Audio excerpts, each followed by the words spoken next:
Past indefinite मतलब कि जो भूतकाल में अनिश्चित समय पर होता है, ठीक ना। तो देखो यहाँ पे सिंपल सेंटेंस है, सिंपल सेंटेंस का मतलब क्या होता है? साधारण वाक्य, ठीक ना। सबसे पहले डिफिनेशन, डिफिनेशन का मतलब क्या होता है? परिभाषा, ठीक। तो जो कार्य भूतकाल में अनिश्चित समय पर हो उसे पास्ट इंडेफिनिट टेंस कहते हैं, ठीक है।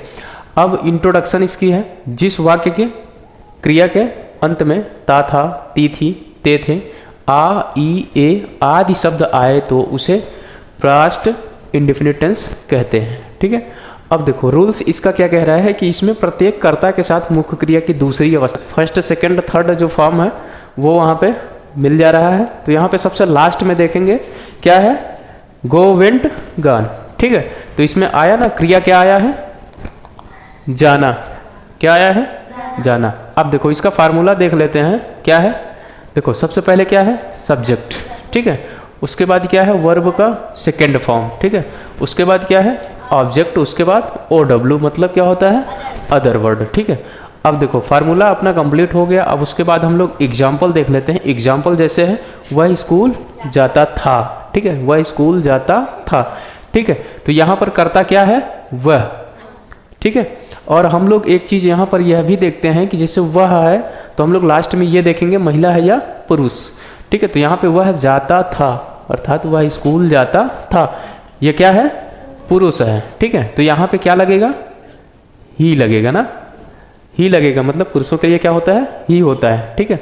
अब यहाँ पे क्या करना है कि कोई भी हेल्पिंग वर्ब का प्रयोग नहीं किया जाता है। क्या किया जाता है? यहाँ पे वर्ब की सेकेंड फॉर्म का प्रयोग करते हैं। तो यहाँ पे देखेंगे वर्ब क्या है? जाना, ठीक है। क्रिया अपना क्या है? जाना। तो काहे मीन्स जाना होता है? गो, ठीक है। हाँ, तो यहाँ पे दिख भी रहा है, फर्स्ट सेकेंड फॉर्म दिख भी रहा है।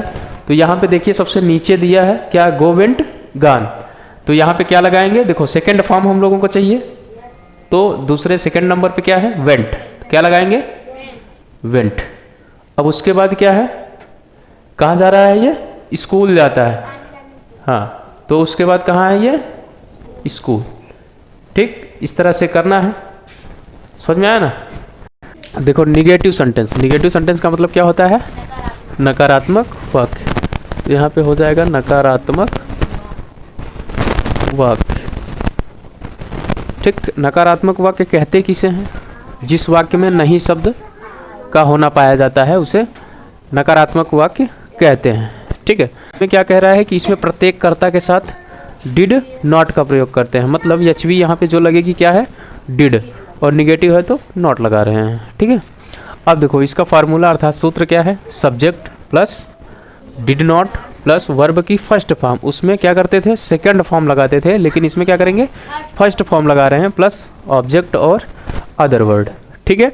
अब जैसे एक एग्जाम्पल ले लेते हैं, एग्जाम्पल हो जाएगा वह स्कूल नहीं आया, ठीक है। आया, ठीक। देखो इसमें क्या कह रहा है? आया, आ रहा है ना। देखो यहाँ क्या बोल रहा है? जिस वाक्य के क्रिया के अंत में ता था, ती थी, ते थे, आ, ई, ए आदि शब्द आए तो उसे पास्ट इंडेफिनिट टेंस कहते हैं, ठीक है। देखो उसमें क्या था? ती थी ना, ता था लास्ट में। वह स्कूल जाता था, ता था, इसलिए हम लोग पहचान गए कि पास्ट इंडेफिनिट टेंस है, ठीक। अब इसमें क्या कह रहा है कि वह स्कूल नहीं आया, आ रहा है ना लास्ट में, तो पहचान गए हम लोग आ रहा है तो कौन सा टेंस है?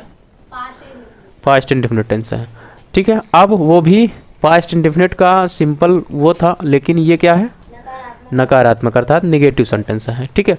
तो निगेटिव सेंटेंस करने का रूल्स जो है इसमें कह रहा है कि इसमें प्रत्येक कर्ता चाहे सिंगुलर नंबर का हो, चाहे चाहे बहुवचन का हो, चाहे एक वचन कर्ता का हो, उनमें क्या करते हैं? दोनों के साथ हम लोग डिड नॉट का ही प्रयोग करते हैं, ठीक है। अब देखो फार्मूला है, तो फार्मूला क्या कह रहा है? सब्जेक्ट लिखना है पहले, उसके बाद डिड नॉट लिखेंगे, उसके बाद वर्ब की फर्स्ट फॉर्म लगाएंगे, उसके बाद ऑब्जेक्ट, उसके बाद अदर वर्ड लगाएंगे। अब देखो एग्जाम्पल है वह स्कूल नहीं आया, तो सबसे पहले क्या करेंगे? ही लगाएंगे। अच्छा यहाँ पे ये भी चेक करेंगे महिला है या पुरुष। अगर यहीं पर होता कि वह स्कूल नहीं आई, स्त्रीलिंग हो जाता, तो यहाँ पे सी लगाते हैं। अब वह स्कूल नहीं आया अर्थात ये पुरुष लिंग में है तो यहाँ ही लगाएंगे। उसके बाद सहायक क्रिया डिड नॉट लगाएंगे। अब देखो यहाँ पे क्रिया क्या है, आना, ठीक है ना। और आना क्या होता है, कम मीन्स आना। अब देखो स्कूल ना, कम टू स्कूल, तो इस तरह से करना है, ठीक है ना। तो आगे चलें इंट्रोगेटिव सेंटेंस में, ठीक। इंट्रोगेटिव सेंटेंस सबसे पहले ये जानते हैं इंट्रोगेटिव सेंटेंस होता क्या है। देखो इसमें दोनों को मैंने मिक्स किया है, एनएस बोले तो निगेटिव सेंटेंस, ठीक है, और इंट्रोगेटिव सेंटेंस अर्थात निगेटिव सेंटेंस और प्रश्नवाचक दोनों को एक साथ हम लोग कर रहे हैं। तो सबसे पहले ये जानते हैं कि जब प्रश्नवाचक वाक्य बीच में होता है तो उसको कैसे करते हैं, ठीक है। कि जब प्रश्नवाचक वाक्य और प्रश्नवाचक वाक्य कौन कौन से होते हैं, क्या, क्यों, कब, कहाँ, कैसे, ठीक है। यदि बीच में आए तो ये फार्मूला लगाते हैं, फॉर्मिडल का मतलब क्या होता है, बीच के लिए, ठीक है। तो अगर क्या, क्यों, कब, कहाँ, कैसे जब बीच में आता है तो उसकी अंग्रेजी सबसे पहले लिखते हैं ये चीज़ें, और उसके बाद क्या करना है, ये फार्मूला अपना क्या कह रहा है कि QW का मतलब क्या होता है, क्वेश्चन वर्ड अर्थात प्रश्नवाचक शब्द। देखो उसके बाद डिड लगाएंगे, डिड अपनी हेल्पिंग वर्ब है, उसके बाद सब्जेक्ट, उसके बाद नॉट लगाएंगे, उसके बाद वर्ब का फर्स्ट फॉर्म, उसके बाद ऑब्जेक्ट, उसके बाद अदर वर्ड अर्थात OW। अब देखो एक एग्जांपल देख लेते हैं, वह स्कूल क्यों नहीं आई, ठीक है, वह स्कूल क्यों नहीं आई, ठीक। अब देखो इसमें सबसे पहले क्या देखेंगे हम लोग कि क्यों बीच में आया है। जब बीच में आया है तो क्या करेंगे, पहले लिख लेंगे। तो काहे मीन्स क्यों होता है, वाई रख लेंगे, ठीक है। अब देखो क्वेश्चन वर्ड हो गया। अब उसके बाद क्या लगाना है, डिड, क्या लगाना है, डिड, यहाँ लगाएंगे डिड। उसके बाद क्या कह रहा है, सब्जेक्ट लिखना है, सब्जेक्ट अपना क्या है, वह। अब ये भी देख लेंगे कि वह जब आया है तो यहाँ लास्ट में आई मतलब कौन है, लड़की है अर्थात स्त्रीलिंग है, यहाँ पे क्या लगाएंगे, फिर सी लगाएंगे, ठीक है। अब उसके बाद क्या करना है, नॉट लगाना है। अब नॉट लगाएंगे। अब वर्ब की फर्स्ट फॉर्म, कम मीन्स आना, तो यहाँ लगाएंगे कम, कहाँ नहीं आई, स्कूल। यहाँ तक समझ में आया। आगे चले फॉर बिफोर के लिए, ठीक है ना, मतलब पहले के लिए जब प्रश्नवाचक वाक्य पहले आ जाता है तो कैसे करते हैं, ठीक है। तो अब देखो फॉर बिफोर मतलब पहले। अब इसके लिए फार्मूला है did subject plus not plus verb की first form plus object plus OW अर्थात अदर वर्ड, ठीक है। अब देखो जब ये चीज़ पहले आ जाता है अर्थात देखो एक एग्जाम्पल भी है यहाँ पे, क्या वह भोजन नहीं किया, ठीक है। ये देखो क्या शब्द पहले आया ना। अब जब पहले आ गया तो प्रयोग किसका करेंगे, उसकी अंग्रेजी ना लिख करके क्या करते हैं, सहायक क्रिया का प्रयोग लिखते हैं, ठीक है, कर्ता के अनुसार। लेकिन यहाँ पे प्रत्येक कर्ता के साथ में क्या लगाया जा रहा है, डिड, ठीक है। यहाँ पे बोला गया ना रूल्स कि इसमें प्रत्येक कर्ता के साथ डिड का प्रयोग करते हैं। इसमें चाहे कर्ता एक वचन का हो चाहे बहुवचन का हो, लेकिन सहायक क्रिया क्या लगाएंगे, डिड ही लगाएंगे। तो यहाँ पे क्या लगाएंगे, डिड लगाएंगे।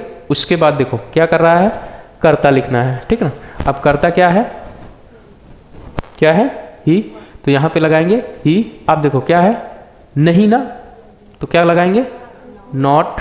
उसके बाद देखो क्या नहीं किया इसने, भोजन नहीं किया ना, तो क्या क्या है, मतलब करना, भोजन नहीं खाया या फिर किया, क्या करेंगे, इट, इट दी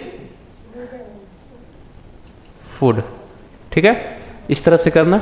अगर वीडियो पसंद आए तो प्लीज़ वीडियो को लाइक कर लीजिएगा, चैनल पर नए हैं तो प्लीज़ सब्सक्राइब कर लीजिएगा ताकि नए वीडियो को लेटेस्ट आपको मिलता रहे। धन्यवाद, जय।